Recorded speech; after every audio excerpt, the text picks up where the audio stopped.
नमस्कार साथियों, आप सभी साथियों का आपका अपना ITI यूट्यूब चैनल पर हार्दिक स्वागत है। आज के वीडियो का थंबनेल सभी साथियों ने चेक कर लिया होगा। आज का हमारा वीडियो यूपी स्कॉलरशिप 2026 पर रहने वाला है। जो जानकारी हम थंबनेल में पुटअप करते हैं, प्रयास करते हैं कि वीडियो जब आप ओपन करेंगे तो वही जानकारी वीडियो के अंत तक आपको धीरे धीरे स्टेप बाय स्टेप तरीके से हम देते रहें। हमारा प्रयास हर बार यही रहता है कि जो नए साथी अगर पहली बार इस YouTube चैनल से जुड़ रहे हो तो उन्हें एक ऐसी जानकारी मिले जिससे कि उन्हें जागरूकता हो कि इस YouTube चैनल पर उन्हें समय समय पर सही अपडेट मिलती रहेगी। और जो पुराने साथी हैं, जो लगातार धैर्य धारण बनाए रखे हैं और हमारे YouTube चैनल से जुड़े हुए हैं, तो उनसे भी हम यही उम्मीद रखते हैं जैसे उन्हें हम पहले अपडेट देते रहे हैं वैसे ही अपडेट आने वाले समय में और एक अच्छे तरीके से और एक आसान भाषा में उनके पास पहुंचाते रहें। तो जो नए साथी जुड़े हैं वो इस यूट्यूब चैनल को सब्सक्राइब करें, बेल आइकन को प्रेस करें। और जो पुराने साथी हैं, अगर उन्हें इस वीडियो में कोई जानकारी अच्छी लग रही है तो इस वीडियो को ज़्यादा से ज़्यादा अपने साथियों के पास शेयर करें। चलिए वीडियो स्टार्ट करते हैं। तो वीडियो में सबसे पहला जो हमारा पॉइंट था, आपने यहाँ देखा होगा, यहाँ पर लिखा हुआ है NPCI, फिर उसके बाद DBT, फिर उसके बाद KYC। तो आप थोड़ी सा अभी हम आपको एक शॉर्ट टर्म में या शॉर्ट टाइम में आपको बता दे रहे हैं। आगे इसी वीडियो के आगे एक स्क्रीनशॉट है जो हमारे जिला समाज कल्याण अधिकारियों के है ग्रुप से हमें प्राप्त हुआ है। वह स्क्रीनशॉट आपके साथ साझा करेंगे और क्या इंपॉर्टेंट अपडेट है NPCI, DBT और KYC से रिलेटेड वो आपको उस स्क्रीनशॉट के माध्यम से समझाने का प्रयास करेंगे। चलिए, ये जो तीनों आपकी प्रक्रियाएं हैं NPCI, DBT और KYC, ये तीनों प्रक्रियाएं आपके अकाउंट वेरिफिकेशन में एक बहुत ही बड़ी भूमिका में रहती हैं। अगर NPCI नहीं होगा पैसा नहीं आएगा, अगर DBT नहीं होगा पैसा नहीं आएगा, और अगर KYC नहीं होगी आपके बैंक अकाउंट में, अगर KYC इनएक्टिव हो गई होगी तो आपका पैसा नहीं आएगा। अब छात्र इसमें करते क्या है, सबसे पहले आप समझ लीजिए। छात्र क्या करते हैं, उन्होंने पहले NPCI एक्टिवेट करवा दिया। अब क्या होता है, काफी छात्र में ये भी कमेंट कर रहे थे कि सर जब स्कॉलरशिप का फॉर्म भरते हैं तो उसमें NPCI होता है, उसके बाद ही फॉर्म भरा जाता है। लेकिन जब आप फॉर्म भर देते हैं तो काफी समय, महीने, 2 महीने या 3 महीने बाद जो आपकी NPCI होती है वो आपकी इनएक्टिव हो जाती है, फिर डीएक्टिवेट हो जाती है। ये सभी छात्रों का नहीं बता रहे। कुछ छात्रों ने जो हमें कमेंट किया है कि सर हमने पहले NPCI करवा दी थी, आप चेक किया तो हमारी NPCI इनएक्टिवेट थी।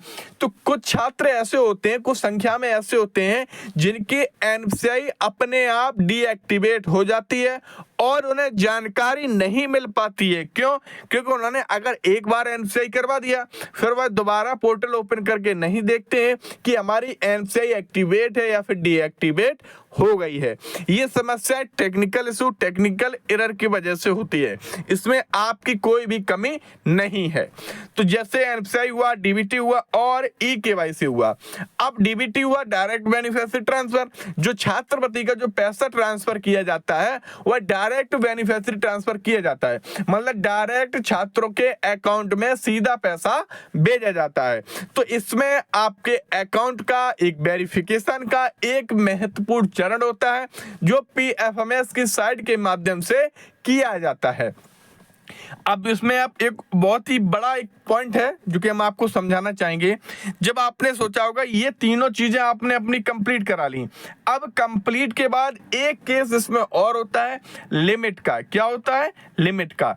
तो काफी छात्रों को ये नहीं पता होता है कि उनके बैंक अकाउंट की लिमिट कितनी है। तो किसी की 50,000, किसी की 1 लाख। जब वह प्रधानमंत्री जो जनधन योजना के तहत खाता खोले गए थे तो उसमें 0 बैलेंस से आपके अकाउंट ओपन हुए थे। तो कुछ व्यक्तियों की जो लिमिट थी, किसी की 50,000, किसी की 1 लाख लिमिट थी। और जो स्कॉलरशिप का लाभ होता है तो किसी की 50,000 से ऊपर की स्कॉलरशिप है। तो इसमें थोड़ी सी समस्या उनके सामने आती है। तो सभी साथी KYC, DBT और एनपीसीआई, ये तीनों चीजें आप एक्टिवेट रखें, अपने बैंक अकाउंट को फ्रेश रखें। अब चलिए क्या जानकारी है जो एक स्क्रीनशॉट में विभाग के अधिकारियों द्वारा बताई गई है, उस जानकारी को आप समझ लीजिए, क्योंकि वह जानकारी इसलिए महत्वपूर्ण रहने वाली है। काफी छात्र ऐसे हैं कि जिनका पेमेंट फेल्ड हुआ था, डीबीटी, एनपीसीआई और ई-केवाईसी की वजह से उनका पैसा उनके बैंक अकाउंट में नहीं आया। तो उनके लिए अभी क्या अंतिम अवसर है, क्या एक बार मौका और मिलेगा, क्या उन्हें दोबारा पैसा मिलेगा, चलिए बात को समझते हैं। पत्रवार्ता इस ग्रुप के माध्यम से समस्त कॉलेज को यह स्पष्टता अवगत कराया गया था कि डीबीटी, एनपीसीआई, मैपिंग आदि का कार्य समस्त छात्र करवा लें, क्योंकि विभाग द्वारा भी लेटर जारी किया जाता है। उस लेटर में साफ साफ लिख दिया जाता है कि एनपीसीआई, डीबीटी, ई-केवाईसी वगैरह छात्र अपने बैंक अकाउंट की समय रहते ही करवा लें, अन्यथा की दशा में छात्रवृत्ति प्रेषित किया जाना संभव नहीं है। अगर ये चीजें आपकी कहीं ब्रेक होती हैं तो छात्रवृत्ति का जो पैसा वो ट्रांसफर किया जाना है वो ट्रांसफर होने में बहुत समस्याएं होती हैं। राशि नहीं जाने पर जो भी छात्र सोशल सेक्टर कार्यालय आ रहे हैं उनके द्वारा यह बताया जा रहा है कि उन्हें कोई सूचना नहीं दी गई। कहने का मतलब है समाज कल्याण के अधिकारी ये कह रहे हैं, जब उन्होंने अपना स्टेटस देखा, पैसा नहीं आया एनपीसीआई, डीबीटी की वजह से, तो सभी कॉलेज वालों ने उन छात्रों को जिला समाज कल्याण अधिकारी के पास भेज दिया। और जब अधिकारियों ने पूछा तो आप यहाँ किस लिए आए, तो उन्होंने बोला कि हमें कोई जानकारी प्राप्त नहीं हुई है, कृपया आप अपने स्तर से जानकारी बताने का कष्ट करें। अब इसमें एक इंपॉर्टेंट पॉइंट है, ये जो बात है, अतः समस्त छात्रों के करंट स्टेटस चेक करने हेतु अपने स्तर से अवगत कराने का कष्ट करें, अनावश्यक विकास भवज भेजने की आवश्यकता नहीं है।